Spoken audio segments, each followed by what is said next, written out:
Pagi saya mendapatkan laporan dari Pak Menteri Kesehatan bahwa ibu ini dan putrinya positif corona. Pandemi virus corona hingga kini belum terkendali.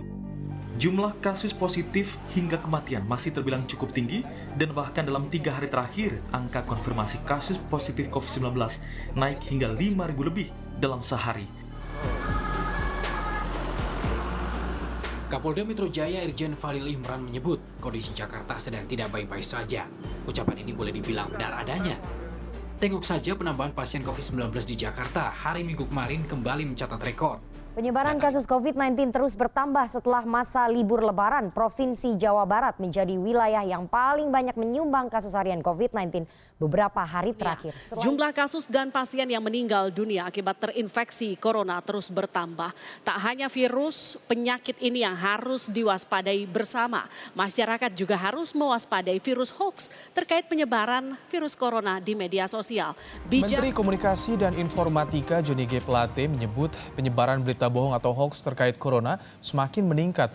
Kementerian Komunikasi tisu basah sebagai alternatif menyiasati kelangkaan masker, COVID-19 bisa menular lewat tatapan mata. Mungkin Anda pernah dengar berita dengan headline-headline tersebut. Nah, jangan salah, mereka adalah berita bohong atau hoax.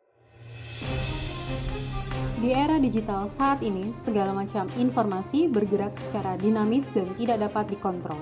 Namun sayangnya, beberapa informasi tersebut tidak dapat dipertanggungjawabkan kebenaran atau hoax.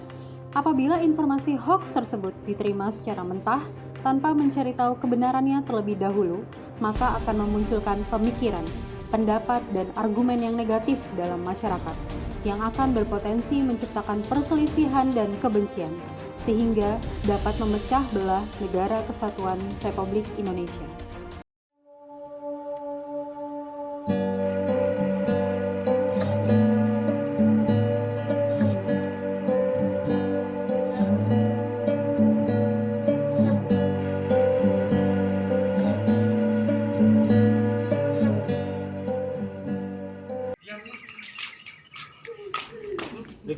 Oh, waalaikumsalam. Dari mana, Mas? Ya, jalan-jalan aja ini. Jalan-jalan sore ya? Oh, Minum. aku gabung ya. Iya, mari silakan. Lagi asik nih kayaknya. Aduh. Ini habis keliling komplek. Wah, jalan-jalan. Mas? Biasa. Cari sehat. Oh, iya. Tapi nggak pakai masker. Oh, nggak apa-apa, Mas. Santai aja. Santai ya? Kita juga nggak pakai masker, aman-aman aja. Kampung sini aman. Apa? Khawatir corona? Nggak perlu, Man. Nggak perlu khawatir corona. Itu kan nggak ada. Permainan yang contoh ini kah? Iya. Covid kan nggak ada ya? Nggak ada. Sebenarnya kita aman. Kita nggak pakai masker mana-mana aman kan? Aman. Sehat aja. Oke, minum, Mas. Oke, siap.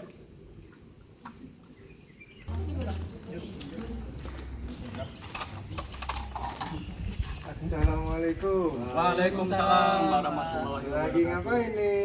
Nggak ada, Pak, nyantai ngobrol sore. Wah, bapak-bapak berkerumun di sini ketika pandemi, tidak pakai masker lagi. Bagaimana ini bapak-bapak? Ngapain Bu kita pakai masker?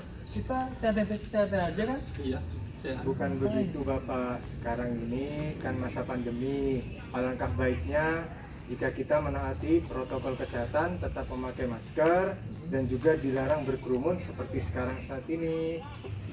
Pak, Bu, banyak tuh yang nggak pakai masker, mau pakai masker, sama aja tuh positif tuh. Nah, itu saja yang pakai masker sudah bisa terinfeksi, apalagi bapak-bapak yang tidak pakai masker dan juga berkerumun, itu memperbesar peluang untuk terinfeksi bapak-bapak. Jadi sebaiknya kita tetap mematuhi protokol kesehatan dari pemerintah, memakai masker, menjaga jarak, mencuci tangan, seperti itu. Dan lagi satu Bapak, jangan mudah termakan oleh berita-berita yang beredar di media massa ataupun di media sosial. Jadi kita harus pintar menyaring berita mana yang baik dan buruk untuk kita. Jadi Bapak-bapak sudah pada punya masker nih? Nah, coba saya lihat dulu maskernya. Belum. Ini saya ada masker. Silahkan dibagi, dipakai. Terus setelah ini silahkan tidak berkerumun. Pulang ke rumah masing-masing. Siap? Siap. Terima kasih. Saya pamit dulu ya. Assalamualaikum.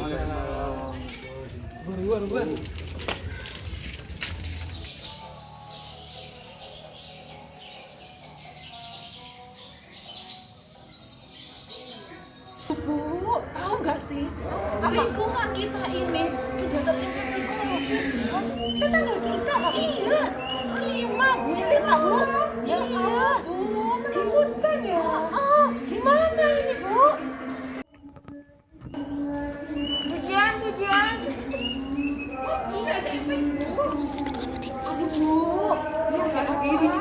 Ini sudah terinfeksi COVID loh, Bu. Iya, Pak, Bu. Dari mana? Iya, Bapak RT kita menginformasikan ada 5 orang yang positif di sini tuh, Bu. Terus saya dapat informasi, iya kan? Kalau susu beruang sama vitamin C1000 itu katanya menyembuhkan. Gimana kalau kita beli berbanyak ya? Kita bagi-bagi buat warga di sini. Dapat info dari mana itu kebenarannya itu? Iya, di WA grup bener, Bu. Ibu nggak tahu, Bu. Iya, bahkan ya, Bu, saya dapat informasi. Bukan mahal ya beli. Ya, kayu putih dicampur air hangat itu bisa menyembuhkan. Bentar dulu Ibu. Jangan panik. Nah, ada kalanya ketika kita mendapatkan informasi itu harus dicari tahu dulu kebenarannya. Ibu nanti ke puskesmas terdekat ditanyakan lagi sebenarnya COVID ini obatnya itu apa. Jangan panik dulu. Seperti itu ya Ibu. Iya Bu Jen. Berarti kita nanti mampir lah ke puskesmas aja yuk. Nggak ketakutan ini. Iya. Menurut Bu Jen kita harus gimana selain ke puskesmas? Apa yang harus kita lakukan untuk mencegah kita terpapar saat virus corona? Jadi tadi kan sudah dikatakan sama Bapak itu jangan panik yang pertama. Jadi kalau sakit segeralah berobat ke pusat kesehatan terdekat. Kemudian mematuhi protokol kesehatan yang dianjurkan oleh pemerintah. Contohnya menggunakan masker yang seperti Ibu lakukan ini. Tapi jangan berkerumun ibu-ibu. Nah itu, jadi lebih baik ibu-ibu di rumah saja ya kalau tidak ada kepentingan yang mendesak seperti itu. Dan juga makanlah makanan yang bergizi atau yang cukup. Begitu ibu-ibu ya, jangan termakan berita hoax. Siap. Yuk bubar, udah balik. Kita bubar dulu. Terima kasih. Iya, sama-sama.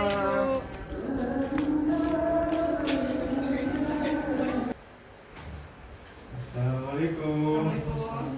Udah malam gini kok baru pulang Mas, Mbak? Iya Dek, tadi banyak kerjaan, Mas capek nyelesain dulu. Gimana pendaftaran CPNS tuh? Ini baru selesai daftar Mbak. Oh iya Mbak Mas. Kira-kira bisa jadi PNS gak ya?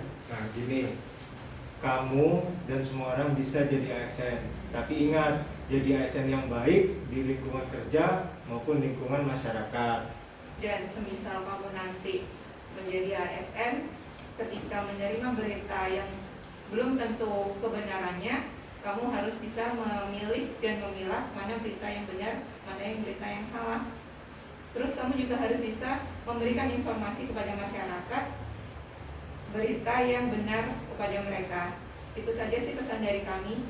Siap Mas, Pak. Semoga saya bisa jadi ASN juga nanti. Amin. Seperti yang telah kita saksikan bersama dalam sketsa tadi, bahwa masih banyak sekali dari masyarakat kita yang mudah termakan isu hoax.